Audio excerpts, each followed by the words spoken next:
So, why wonderful is wrong? I'll make it clear from the outset. The thumbnail and the title of this video is clickbait. The wonderful is often very right, very insightful on many things, and is a sort of man that is prepared to call out bullshit where others won't. Others will fluff it up for popularity. And as a result of the way in which he is willing to expose things, it has limited his channel. So I want to make it clear right from the outset that I respect this guy and I value both his perspective, insight, and willingness to do things the way he does. With that being said, he's just put out a video today that I want to use just to enhance on, and the reason is this. Everybody has their opinions and their perspective on some things, and often it's useful to look at other perspectives because that can either enhance your own or kind of open your eyes to things that you may be missing. So my purpose of breaking this down is that I think that some of the things that Wonderful was saying in his video were good. However, I think there's aspects that he missed that I think are truly important. So I'm going to go through them, and I hope that everybody watching this can understand these factors and add this to their own perspective of things. And maybe you can add things which add even further perspective to the whole collective of what's going on. So the video I'm talking about is this one. The chips are well and truly down for Lewis Hamilton. I'm going to go through that video. It's a 4-minute long video. It'll take me 20 minutes, half hour, maybe. Hopefully not as long as that. But go and watch the original on Wonderful's channel by all means, okay? Because when I break it down, you don't get the flow that it comes from himself. So it's not going to be as good to listen to it on this channel. Go and watch it on his, okay? But I'm going to try and break things down and just add a bit more of my perspective. And hopefully, like I say, that will help you see some different dynamics to this that some may not have considered, but also may help you understand some of the frustrations that Wonderful perhaps has, because I feel frustrations, and I believe that they will translate to his thoughts as well. Anyway, let's go through it. Let me. Well, I thought I was going to hit. Here we go.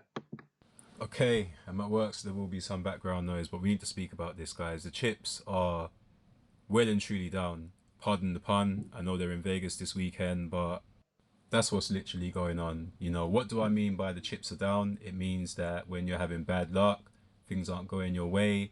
It seems like all your burdens have come at once, basically. Do you know what I mean? The chips are down. There's no satisfaction. There's no joy. Now, this is strictly in relation to Formula One. Lewis Hamilton has so many other things going on in his life that this is why I don't understand what he's doing, you know. This is why if I was a close friend of his, I would speak to him on a level and be like, bro, like, what, why? Do you know what I mean? Like, you have so much more things that you could be doing. You're so talented. Why waste your time? But anyway, the chips are down. Lewis Hamilton is going through it. A very hard time. But I feel like he should have made the right choice after 2021, which is why I have a picture of F1 2021 there, because that's the last. Okay, I'm just going to pause it there.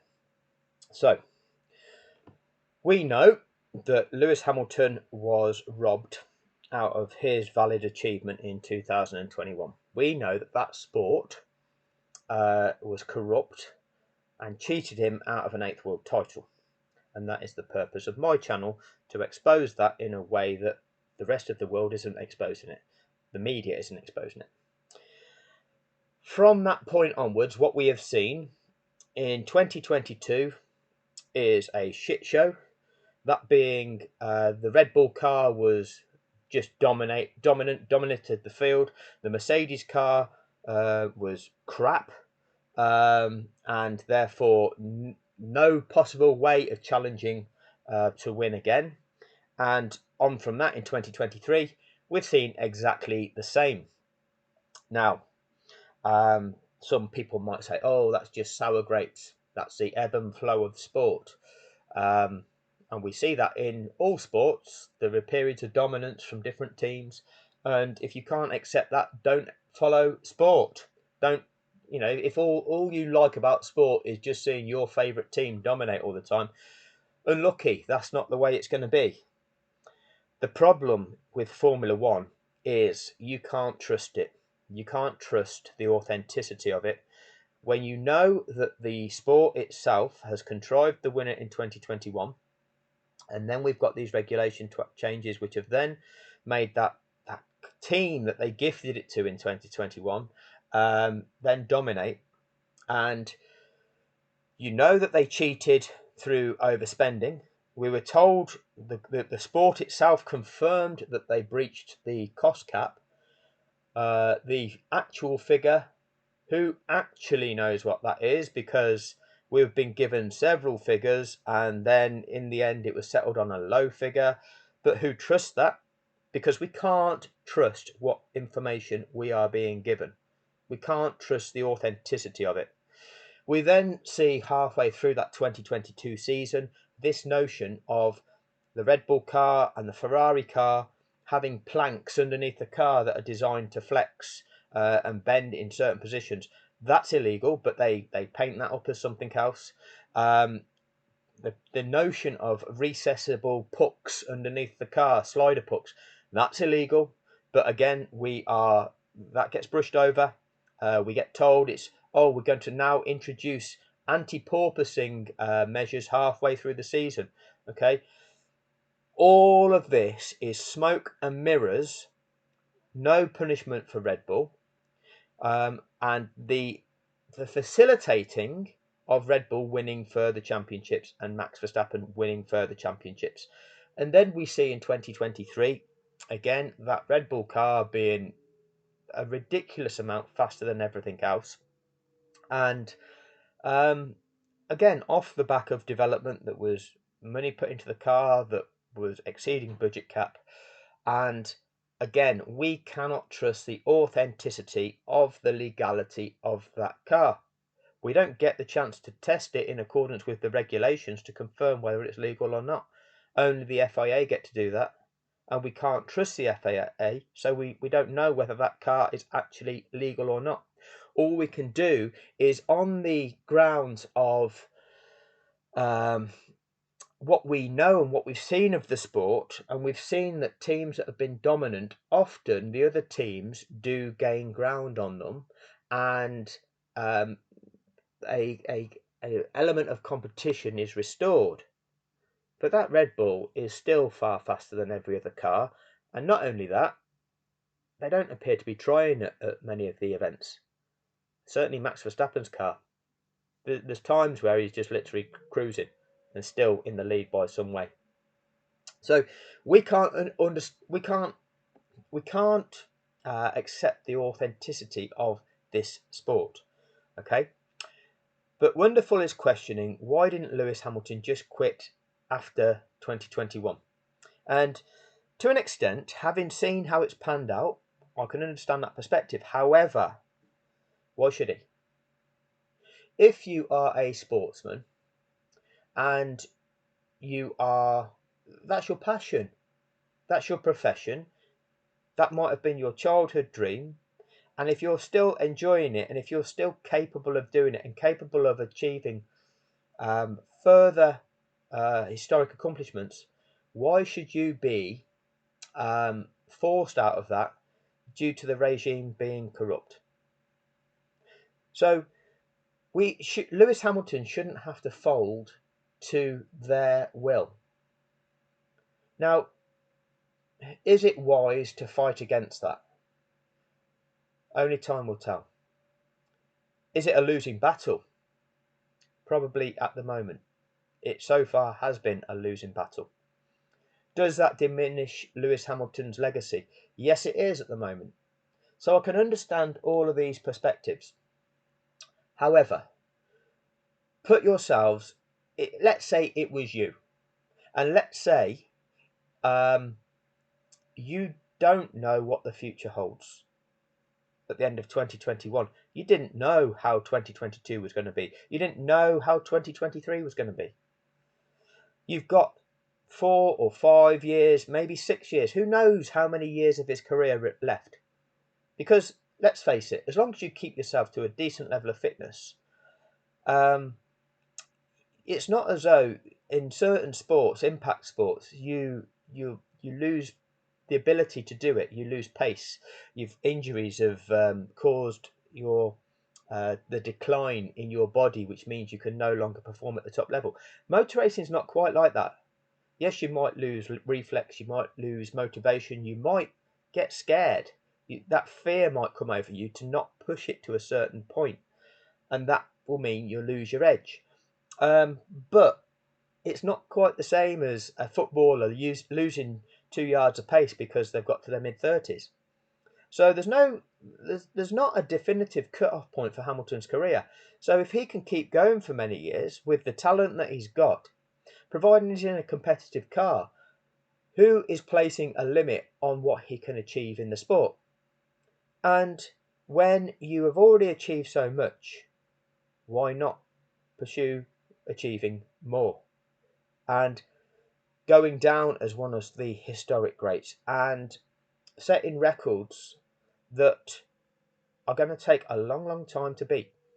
Because let's face it, Schumacher's records, at the point in time where Schumacher was a driver, he was chasing records that kind of, but even before he got to 50 Grand Prix wins, the notion of anybody ever winning 50 Grand Prix was kind of, well, that who's ever going to overtake that kind of record? I think Prost got 51 maybe, right? And people were thinking, oh, is anybody ever even going to ever overtake that? So before Schumacher did, that was like, is it even possible for someone to do that?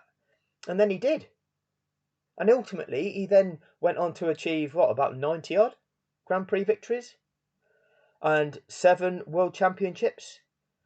And that set the bar so high that so many people were saying, wow, will that ever be beaten? Because that's such an incredible thing. And then within our lifetime, along comes Lewis Hamilton and does that. And he's still capable of achieving more in the right circumstances. That being, give him a competitive car, he'll still win races.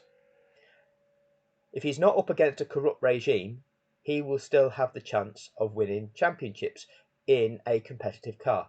And when I say competitive, as long as that car is capable of finishing, if let's say there's 6 competitive cars, 3 teams, all capable of lapping within a tenth or two of each other, okay, gives you a fighting chance of winning races. Then as long as Lewis Hamilton is in such a car, he has a chance of both winning races and championships. But there is only one team at the moment that is head and shoulders above every other team, and they've got one car which is head and shoulders above the other car in their team. And you can argue, oh, well, Ferrari got pole in Vegas. Well, we see these things over one lap with Ferrari, but you'll come the race and that Red Bull will be 3-4 tenths a lap faster. And then they'll just take it easy for a bit so that they don't kind of finish 30-40 seconds ahead of everybody and make it look like they just walked it. They manage. So ultimately, you have some degree of faith. You hope that your team is going to be able to deliver. You want the ability to compete. You're a competitor. You want to continue competing. Why should you just say, oh, sod this, I'm not going to do it? Because they've cheated you. They then have achieved what they wanted to do. They wanted to have that impact on him. They wanted to put a limit on what he was able to accomplish. And by him walking away, they've achieved that.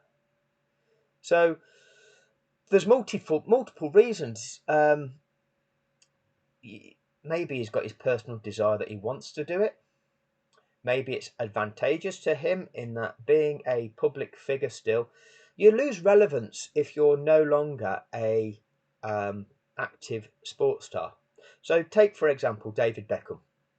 Whilst Beckham was a player, Beckham would be in the newspapers and in the media every week, pretty much. You know, there'd be one story or another about Beckham all of the time. But he retires from football, and you get the odd bit of news about him.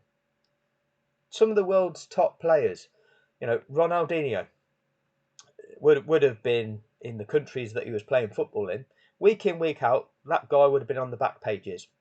Okay, now what do you hear of Ronaldinho? This is what happens when you are an active sports person. Then you are the news. When you've retired, then your profile diminishes significantly. And whilst Lewis Hamilton has a big following, that following will decline when he ceases to be active. So the longer he's active, the better it is as well. So there's the impact on his own life and his own ability, his desires. Does he want to achieve? Why should he, from being in that position, from achieving that success, why does he have to give that up? Just because the sport is all against him. And perhaps as well, another motivation could be, maybe I need to show the world that in spite of everything that's coming my way, I'm going to try and demonstrate that resilience can get you through all this, and people can see what sometimes you have to do in life to fight against this sort of thing. Now, does he do it in the best way? I don't know the answer to that. Lewis Hamilton has a platform of 30 million followers on Instagram, or however many that is. So whatever he wants to put out, he can get his message out to a lot of people. The way the system works, though, is the system can work against him to really discredit and undermine him, and that this is the trouble. We live in a world where if you go against the narrative, if you go against the machine will seek to quash you. Okay, so you can only look at that guy. Let me just pause this and get you a picture up. So, Colin Kaepernick made a stand by taking the knee. Made a stand by saying, look, this isn't right. What is happening isn't right. And what did they do? The machine took away his career, cancelled him, lost his ability to earn money in that industry. That's what they did to him, because he didn't comply with what they wanted, with the narrative. So would Lewis Hamilton speaking out, what impact would that have on his career and what they could potentially do? Question is, can Lewis Hamilton achieve more by staying relevant and still having that global platform of being a active sportsman, and will he be able to accomplish more by doing that than by fading away as a retired sports person that's no longer relevant and easier to just dismiss? I don't know. But I'm just saying that these are potential factors. Is Lewis Hamilton just playing his part in the whole F1 charade? I do ask that question sometimes. Because there are times where he's very seems to be towing the party line in terms of the way he is very complimentary about certain aspects of the sport that many of us look at and say, well, that's a load of crap, and Lewis is being positive about it. So it does make you wonder, Whether he's being puppeted, I don't know. But I want to give Lewis Hamilton the benefit of the doubt on the grounds that I wanted to see the sport of Formula One being an authentic sport. And when I watched it in 2021, I saw, this is throughout the season, I saw Lewis Hamilton being spoken about and being vilified, which was the opposite of what was truly happening. I saw a style of driving perpetrated against Lewis Hamilton, which was totally unaccepted. Sorry, so totally unacceptable, yet validated by the sport. So the style of moves that Max Verstappen was putting in on Lewis Hamilton are not allowed in motorsport, and yet the sport was validating it, going, "Oh, Max had the racing line there," and you think to yourself, "What is this going on?" And this was before Abu Dhabi. Okay, these were the things that Lewis Hamilton was having to endure during that season, and then we saw the sport rob a competitor, cheat and rob a competitor out of winning a world title. Now, I've never seen something like that before. Now, there might be judgment calls. There might be certain sports which are assessed by judges, and judges give them a score, and you can break that down and say that looks corrupt. But in terms of a decision blatantly broken to change the result of an outcome of an event, I've never seen anything like that before. And then to then follow that on with the world's media just validating it and never exposing the breakdown of everything that was wrong about it, it then opens your eyes to the fact that we're living in a corrupt world. And therefore, I don't want to accept seeing that happen to a human being. That shouldn't happen to anybody in this world, regardless of what it is you're doing. I love sport in terms of I see it as entertainment, but I also think it's a good thing to use as an example to young people in this world and the values that it can transfer to them. And you use them as examples of this is what, look at the values that you can get by conducting yourself in that manner. And I think that's something that sport has always been used as a vehicle for. And to corrupt sport in such a manner is truly disgusting. And that's why I want to believe that Lewis Hamilton is authentic. I want to believe that he wasn't part of the corruption that took place, and therefore I want to campaign to change that, to make sure he's no longer the victim of that, and that the world sees the reality of what took place. Lewis Hamilton should not be the person that has to walk away from this. But when the world is not fighting for him, if you're fighting on your own against the machine can easily quash you. So that's something that we have to do. And rather than question Lewis, I feel that we need to an extent, get behind him, but actually ignore that aspect of it. We need to be calling the sport out. We need to be calling out the law enforcement authorities that aren't actually enforcing law, because criminality has taken place and they're just ignoring it. And the other thing we need to be doing is exposing the media who aren't exposing this, who are just towing the line and repeating the narrative. Because all of these things are contributing to the way the world is at the moment. They're just repeating narrative. Certain people are massively benefiting, and the rest of us seem powerless to do anything about it. And that's not the way the world should be. That is not the way the world should be.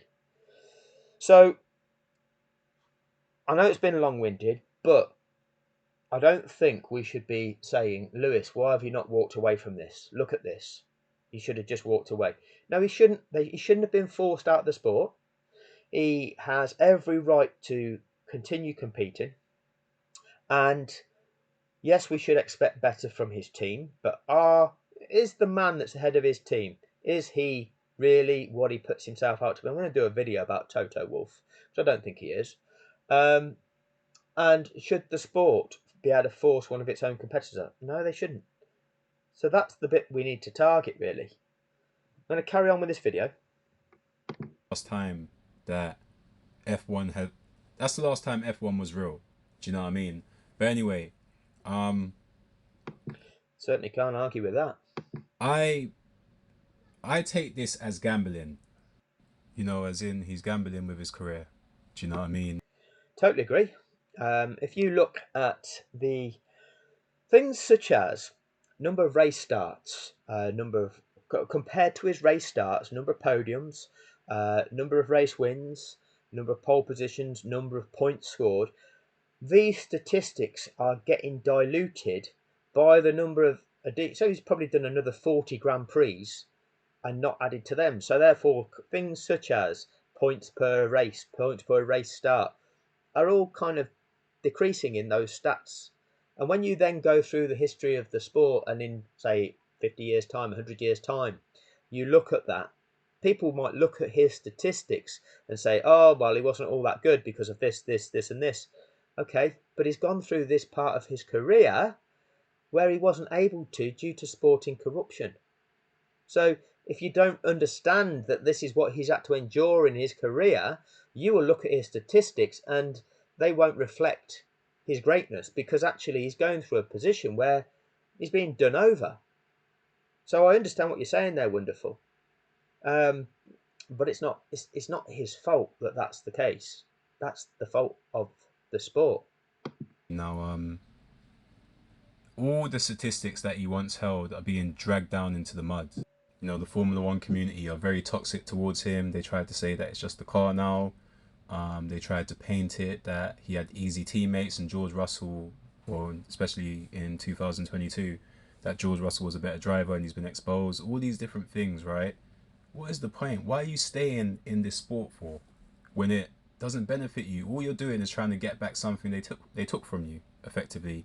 You know, You're absolutely right. Questions need to be asked. Why is the sports fan base now so toxic? And the reason is the sport itself, the owners of the sport, have purposefully sought to make it that way. So, football as a sport has probably been one of the most partisan sports that we're aware of, whereby the rivalries between opposing sets of fans have often been toxic. Okay, where there has been that notion of fighting between opposing sets of supporters. Now, that didn't used to be, to my knowledge, didn't used to be the case in Formula One and motor racing. You know, there'd be some frustrations, but I mean, I used to watch this back in the late 80s, and I don't recall ever seeing anything whereby there were sets of Ferrari fans really tearing into the McLaren fans or the Williams fans. You know, it just didn't have that sort of dynamic.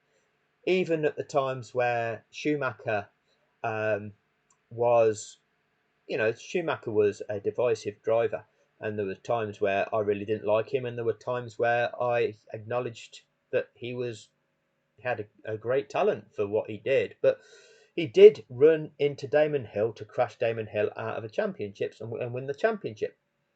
Now, even then, okay, we didn't have social media, but there didn't appear to be, certainly at the races, loads of Williams and Damon Hill fans almost wanting to be at war with Ferrari fans and Schumacher fans. Whereas now, the sport wants that.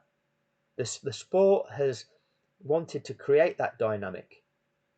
It has wanted to introduce that civil war effectively, because that hypes the show up, that hypes people up, and ultimately what it does, it makes them money.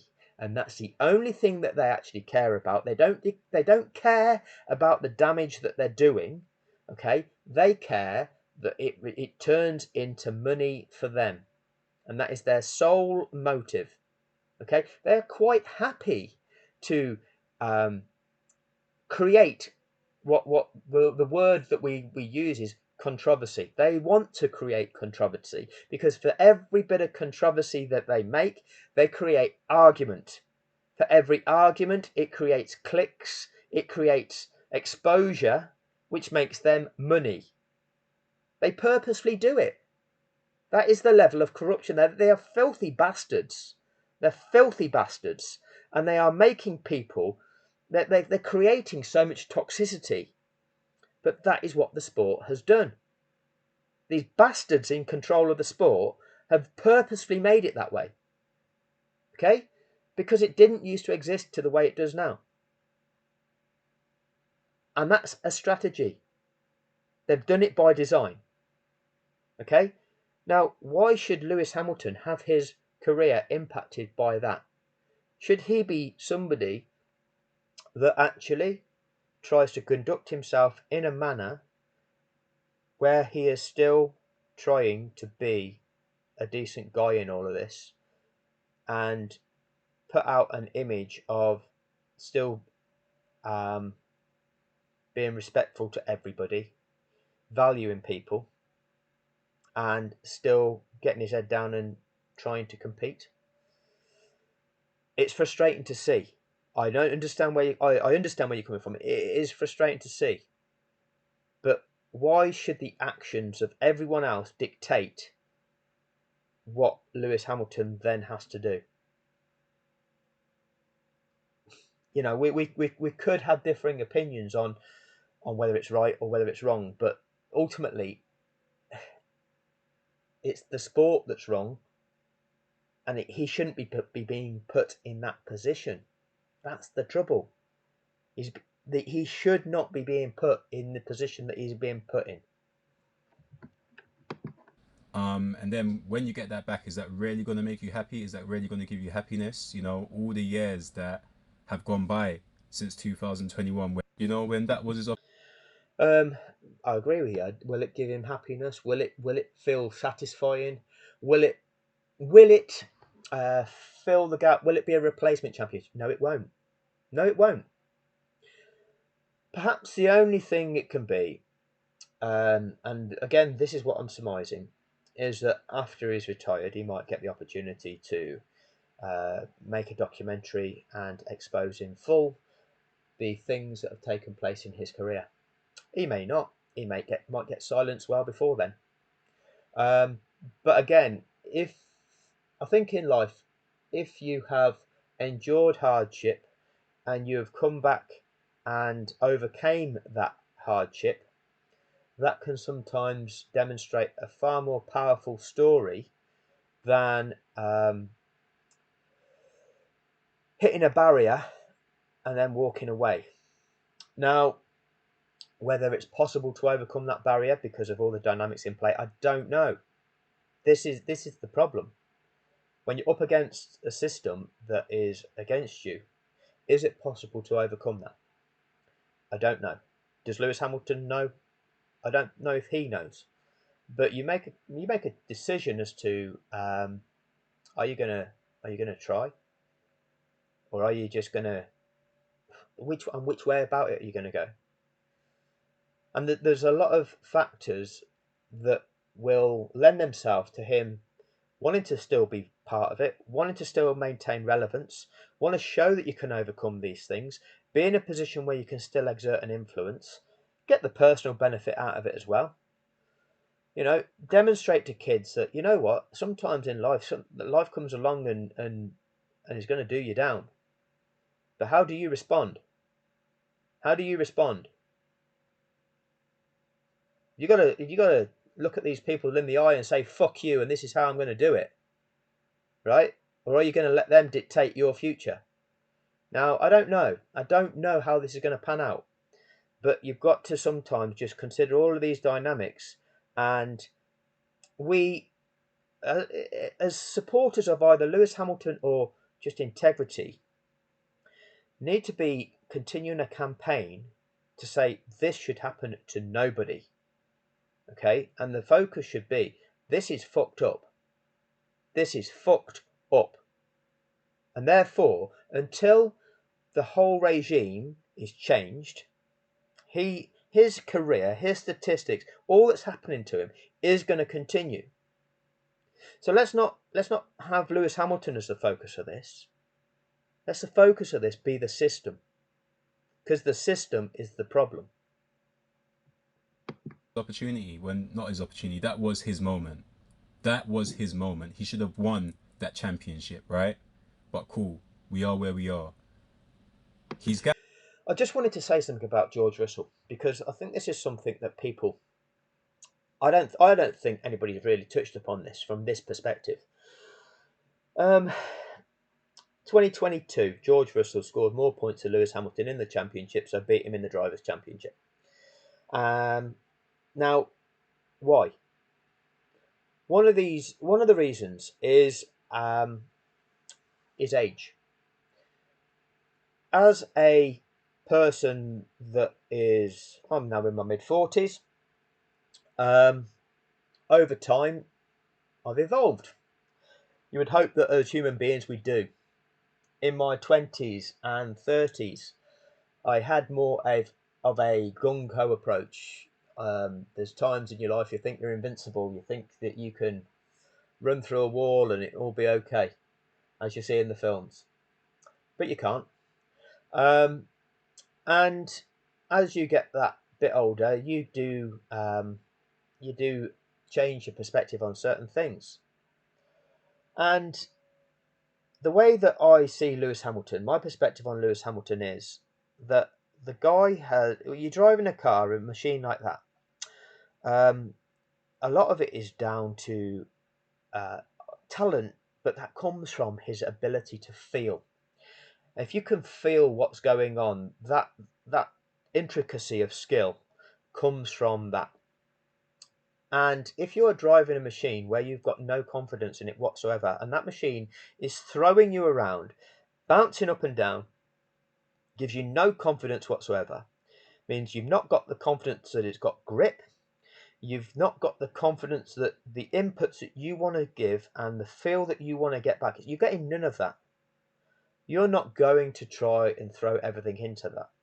Whereas if you're a young guy, you can sometimes just ignore that and still try and throw everything at it and not care, and not risk, not be willing to take more risk because you think you're invincible. So you can be driving this car that's throwing you around, putting the foot to the metal, thinking, grit your teeth and just go for it. And you might get a better result in it temporarily for doing that. But the actual faster driver, the one that needs the feel, is not going to say, well, I'm not going to put everything on the line driving this car that I'm not at one with. I'm not in any way confident in what this car is going to do going into any of these bends. So I'm not going to just put it on a knife edge where it could give out on me, could lose grip on this just in pursuit of a fourth place. This is not worth it. So what I'll do, I will drive within a limit. I will drive within what I believe is safe and what I feel it's capable of, and we'll try and evolve the performance of this car to a point where its feel can be improved. But clearly within Mercedes, Toto Wolff is not a very good talent scout because he's getting rid of some of the best engineers that have produced the performance cars in the past. He's getting rid of some of the best management. You look at what's already gone to Williams, and he's done all right there. And what they're doing at Mercedes, not a lot. And the Mercedes strategists have been dog shit throughout time. When have Mercedes ever been setting records for fastest pit stop? Why are they not even making themselves in the competition for that? When you look at the Mercedes strategy calls, they're dog shit. Why are they not looking at the rest of the teams and going, Why are they making better calls than us consistently? Not very good at spotting talent. So there's problems, right? There is problems there, but that's why I believe the difference between Hamilton and Russell was in 2022, which was Russell being the young guy, Russell being the guy that's willing to just throw himself at it, because he's not got that experience to go. It's Lewis Hamilton's got that experience, and he's going to say, I'm not going to do it. There's no point. You're not. There's no value in pushing that extra 5% and risking this car letting go on you. It's just there is no value in that. But you put him in a car that is capable of winning, that he's got feel for, he'll reach the limits of that ability of that performance of that car, and that will outperform virtually every driver on that grid because that's his ability. He's demonstrated that. So anyway, we'll carry on. Gambling in the sense that, you know, when you put a lot of money into something and you lose it, it hurts, right? It kills. It really does kill. It's happened to me recently. It is what it is. You know what I mean? You have to like cut your losses, but what you can do at that point is say, "Oh, I'm gonna get back what I lost." So you put more in. You put more in. You put more in with the hope of you getting back what you lost. But guess what? The more you put in, the more you're giving. Do you know what I mean? Like, why is he still giving so much to this sport for? I don't know. You know. Yeah, I can understand both perspectives on that, and you might well go on to say this. The fact is, what Lewis Hamilton brings and adds to Formula One and the value of Formula One, do they deserve that? Does the sport deserve the value added that Lewis Hamilton brings to that sport? Um, himself, they don't deserve that. And let's be clear: had Lewis Hamilton not been there, um, the sport would probably be on its knees at the moment because had Lewis Hamilton retired at the end of 2021, 2022, there would have been a few people interested in it because they would have got excited because they didn't understand 2021. But over the course of 2022, that interest would have dropped off. And then over 2023, that interest would have dropped off even more. And there's a lot of people there would be quite a lot of, much lower attendances at Grand Prix and only a fraction of the social media stuff. So Lewis Hamilton being there is a major factor in there not being a complete drop off, is my opinion, my belief on that. Only time will tell how true that is. But actually, when he does retire, if new drivers have come in and um, brought a new following, or people can switch allegiances to whatever it might be, then it might maintain a bit of the fan base. But I believe a lot of the fan base will have dropped off had Lewis Hamilton have gone. And does the sport deserve that benefit that he brings? They don't. No. So should he have exerted that influence? Perhaps, but that'd have been kind of finishing his own personal desires as well.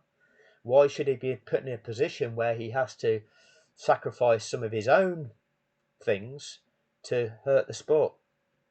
These are the problems that are created, but they're all created by the sport. And that's why the sport needs to be the focus of our attention. And that's what we need to get right, rather than looking at Lewis Hamilton as an individual and what's going on there. You know, as much as, like I said, I watch Formula One to watch Lewis Hamilton drive, I really like watching him drive. I would have rathered him retire in 2021 and just go do something else. Let there be a massive gaping hole in this sport for when they robbed him. Do you know what I mean? But instead, in a way, in a sad way, he's kind of complicit with the robbery because he's going along with. Well, you're right. Again, can't argue. Um, the notion of a gaping hole in the sport, yes, but again, time moves on. This happens with every single thing in this world. All right, whatever happens in this world, time moves on. You can go through football in this country. We've seen some amazing players in the Premier League, but they retire, and along comes the next best thing. You know, you can go through. Remember watching Thierry Henry when he was at Arsenal. Some of what you were seeing from Arsenal back then, and Thierry Henry was like football from the gods. But he moved on, and then what did we see? We've had the likes of Manchester United teams, Rooney, Ronaldo, absolutely incredible. We've had Man City players like David Silva, Aguero. Now we've got Haaland. You've got Liverpool sides where you've got Salah, Mane, and Firmino. There's always going to be things are going to move on, and that's what will ultimately happen in Formula One. So it would have left a hole, but these holes do get filled, and then it's the next best thing. And the sport, they don't care because they'll find the next way of making the money. They're not going to be looking back, begging him to come back. They will move on and they will just find the next way of making the money because that's all they care about. And Lewis Hamilton's his place in history stands still then. He doesn't get the chance to enhance that. Now, when he's still capable of enhancing that and wants to, why should he let their actions impact that? So, and as you say as well, is he complicit? Is he complicit? And these are questions. Don't get me wrong. I'm not just like blindly supporting Lewis without questioning him, but I'm quite open-minded about it. With it, he's not really talking about it. He's acting like everything's okay. He praises Max now. Do you know what I mean? So it's really, really hard to watch, man. But Yeah, the praising Max thing is hard to watch, and this is on the grounds that we can all see that Max is being boosted by everybody in the sport, and all the commentary teams are giving us this narrative that we are witnessing one of the greatest ever. When what really should be the criteria as to how you measure greatness in this sport, Max doesn't tick those boxes. He really doesn't, and there'll be people that believe him to, but he doesn't. And Max isn't a good person. Max is that we can see this as a character. He's not a nice man. Not a nice man at all. He's a turd of a human being from what we can see. And to see somebody that like that being gifted all that he's being gifted, it's pretty annoying. Um, so yeah, for Lewis to actually um, be almost respectful towards that, it's a bit irksome. I don't like seeing it either. I don't like seeing it. Um, and that's not a hatred of Max Verstappen. I don't hate an individual on irrationally, but I pass a judgment based on what I see of them. The reason I don't like Max Verstappen is because from everything that I've seen, he's not somebody that's likable. You can take me through every other driver on down that grid, and I'll give you an opinion on them based on what I've seen. But what I see of Max Verstappen, I don't see him as having. He's not one of the greatest drivers we've ever seen. Certainly not. He's one of the top five in the current crop of drivers. Okay, that's what he is. He's one of the top five in the current crop of drivers. Certainly not one of the greatest of all time. Certainly not one of the greatest of all time. Um, but as a human being, he's a turd of a human being. But we're getting told, oh, he's one of the greatest ever. He's great. He's great. He's great. Super Max. Super Max. Super. Shut up. Not interested in it. I can tell that he's a turd. He's a horrible person. Look at the way he speaks to his team, the team that are there working for him. Look at the way he speaks about his teammate. Look at the way he treats other drivers. Look at the way how arrogant he is. He's an arrogant little fucker that needs bringing down a peg or two, really. That's the way I see people like that. You wouldn't. People that behave like that in life, I don't like them, no matter what field that they operate in. I don't like people that conduct themselves like that. And often in the real world, people like that do get brought down a peg or two. But in the billionaire world of motor racing, you know, he gets away with it. He gets away with it, and they big him up, and he gets presented to the world as being a great. Don't like it, but that's the dynamics of the situation. But yeah, I just feel like the chips are down right now. And so far, the gamble hasn't paid off. You know, he would have been far better leaving Formula One and possibly resurfacing in 2026. With hindsight, I can say that, yes, but do you know what I mean? What is the point of staying in the sport to watch the guy that was gifted your championship win a. To take 5 years out and then come back is a difficult ask, because do you lose that competitive edge? You have to stay.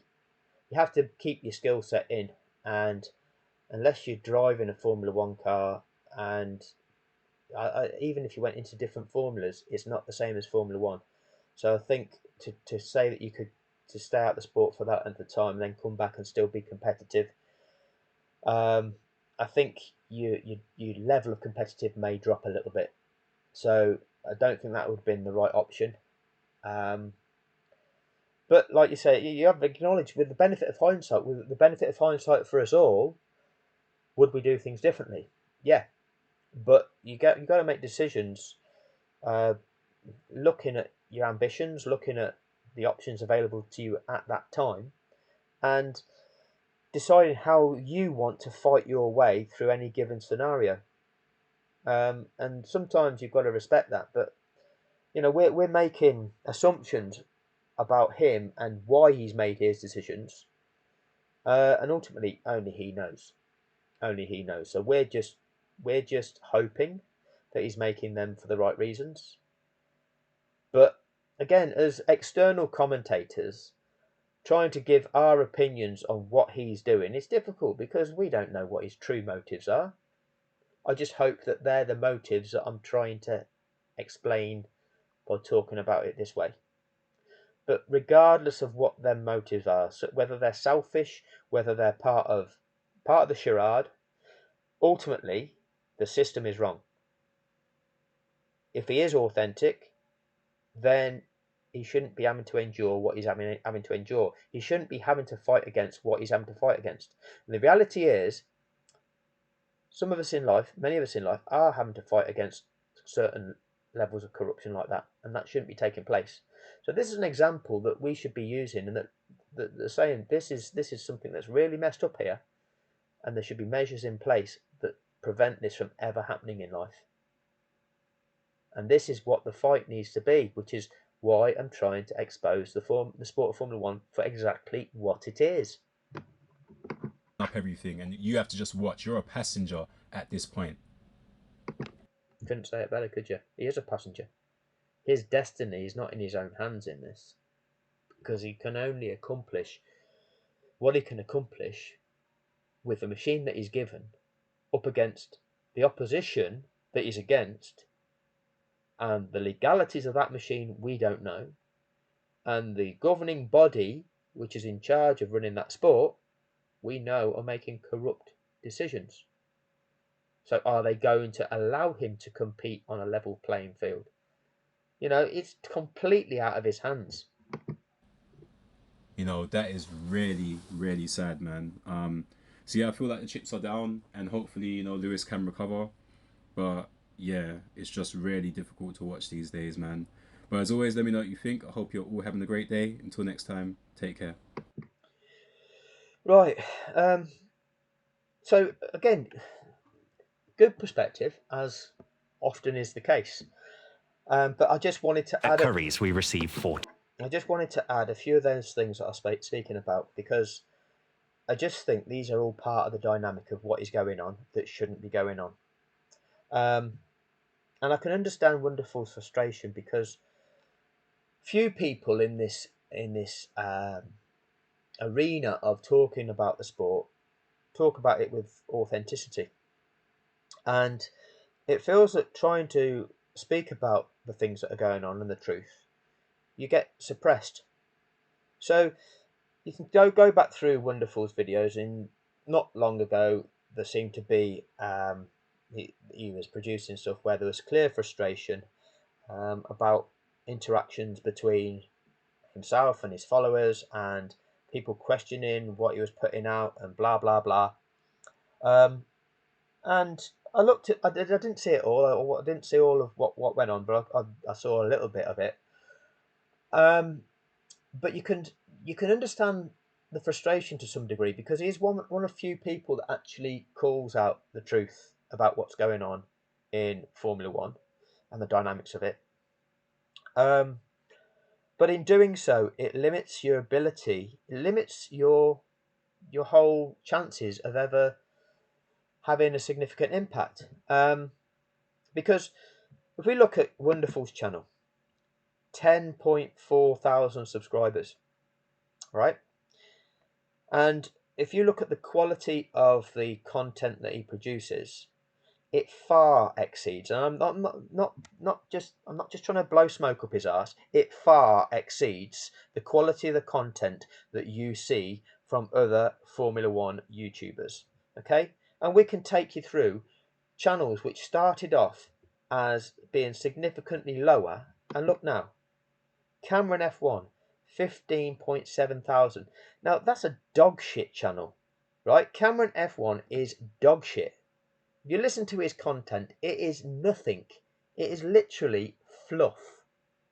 And yet, 15.7 thousand people have decided to follow that, which means that Cameron F1 gets income of 15.7 thousand subscriptions for them people watching his shit videos. Wolfpack's overtaken Wonderful at 12.8. Now, I had high hopes for Wolfpack over a year ago. You know, probably 18 months ago, I discovered Wolfpack's channel, whatever it was, and I thought, great, this is going to be the guy that's going to call out the corruption in Abu Dhabi. And he went quiet. He started towing the line. The sport of Formula One reached out to him with giving him tickets to the McLaren garage for the US Grand Prix, and ever since, you know, he's been muzzled. And he'll say the occasional thing, but he's towing the line, and he's seems to be more content with earning the money off of YouTube rather than calling out corruption. So, you know, that's not as good a channel as Wonderful's, but he's got more subscribers. Even this guy, 169,000 subscribers, and a lot of what he puts out is just crap, right? But 169,000 subscribers. Now, this one, I came across this guy the other day, and it's dog shit, right? I listened to his. I was at the gym and I couldn't get anything on the radio there. I don't know what was going on with their internet, but I had to go onto YouTube and get like somebody commentating on the Brazilian Grand Prix. I listened to a bit firstly on BBC, but on the way there, and then once I got into the gym, I had to look on YouTube. So I found this place, and this guy, 57.8 thousand subscribers, commenting along to the Brazilian Grand Prix. And he was like, people were typing in questions, and he'd be answering, and his answers were crap.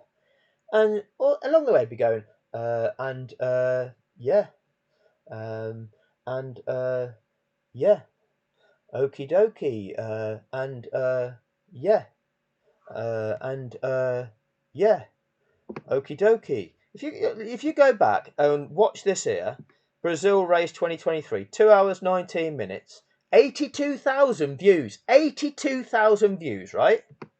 And you know, this guy has got however many thousand subscribers to his channel, and it's a dog shit channel, 57,000 subscribers, and yeah, knows nothing about the sport, but has managed to attract that many subscribers. And what will happen is the sport will reach out to him and offer him, oh, would you like a special interview with this guy who works for McLaren? And, you know, he'll be able to make a video that another 80,000 people will watch, and he'll make however much he makes off a YouTube video. And yet you call out the truth. You call out something that's real, like Wonderful does, right? Call out something real, and it seems like your channel gets suppressed to 10,000 subscribers and doesn't move from there. So that's the bullshit of it all. Now, like, I want to just, I don't know if I can do it on mine. Yeah. So it frustrates me as well because, again, comments that you get that, like, I had one today, and, you think, is this guy being nice or not? Right? Is this guy being nice or not? It's funny. But I would advise you to do more than you are currently doing. What you do now is great to show what's going on, but it lacks real impact. Well, I would advise you to do more. How about I'd advise you to do a bit more, mate? Because I'm not in control of how many people view my videos. Right? I've got no control. I create a bit of content. I put it out there. How many people see it? I don't know. I've got no control over that. And you can look through my videos. I've got one that's got 11,000 views and one that's got 7.3 thousand views. This one here that's got 7.3 thousand views, if the world was to see that, then maybe it might open their eyes. I've got one down here, right? Even that one I did the other day, 2.4 thousand views about Coulthard. But the one down here, you have to go all the way down here. 1.2 thousand views. 1.2 thousand views. If the world was to see that, that would exactly show you the entire world just how corrupt it was. But it's got 1.2 thousand views. And you're telling me I need to do more.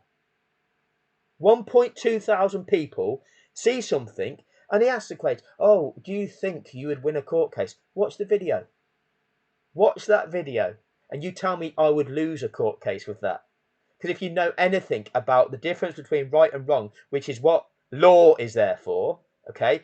Because if anybody convinces you law is something else to that, they're gaslighting you, okay? Just understand the difference between right and wrong and look at that video and then tell me whether or not that would win a court case. And as long as that court isn't corrupt, you'll know the answer to that. But that video gets seen by 1.2 thousand people, and yet you have 57,000 people subscribing to something like this, and 80 odd thousand views of okie dokie, and yeah, I'd have thought I'd have predicted they'd have gone onto the hard tyre here, but they haven't done so. Yeah, go and watch it. Tell me I'm wrong. But this is apparently the algorithm. Okay, this is the algorithm. They tell you this is the formula, the algorithm that can basically give fucking retarded information to retards, and that means the algorithm means your video goes viral. The algorithm likes giving retarded information to retards. Oh, that's the formula. That's the way the system is set up to give retarded information to retards. Well, who set that system up? Who does that system work for? Why is the algorithm that why does that happen? Why? How about valuable information? Things that are really educational, things that expose the reality, the truth in a real manner that people can understand. How come the algorithm doesn't think, oh, that's useful, that's educational, that will enhance the global perspective of a certain situation? Let's promote that. Let's make sure that people get to see this. Oh no, that's not how the algorithm works. So you call out the truth. You call out the truth like Wonderful does, and like I do, and there becomes the limit of your audience. You get muzzled. But the system muzzles you, rather than you muzzling yourself for money. This is another one whereby people calling out the types of characters that exist and actually succeed in Formula One. okay, that the sport reaches out to and makes them Formula One celebrities and gives them jobs within Formula One that are just nothing. They know nothing about the sport. They're an image. They're basically selling stuff, and they're doing so by not complying with what's legal in terms of advertising. Okay, and what does the sport do? Nothing. And what is their consequence? Nothing. But then what do you get? 65 subscribers. Because nobody cares about that. But you call out the truth, and what does it get you? Now, I don't know. I've gone on for too long already. As always, I always end up talking for far too long. But this is the trouble. This is the trouble. We try and expose what's real. We get frustrated about the fact that things are so corrupt. You question then all the things that you question, but we shouldn't really be having to question, should a guy have jacked it in because of all the shit that's going on, right? Should he have just jacked it in because they're basically just trying to fuck him over? Would it have been better if he'd have just jacked it in? No, okay. Let's twist it round the other way and say, you know what? Let's target the system that's trying to fuck him over. Because that same system operates the same and will actually work against each and every one of us in different ways. So let's target and expose that system. And if we target and expose that system, then maybe Lewis Hamilton won't be in them set of circumstances which are fucking him over. And maybe that chance of competing on a level playing field is restored. And then maybe he'll have that chance again to demonstrate what he's truly capable of. And that is my hope. Anyway, that's all for this one. Cheers.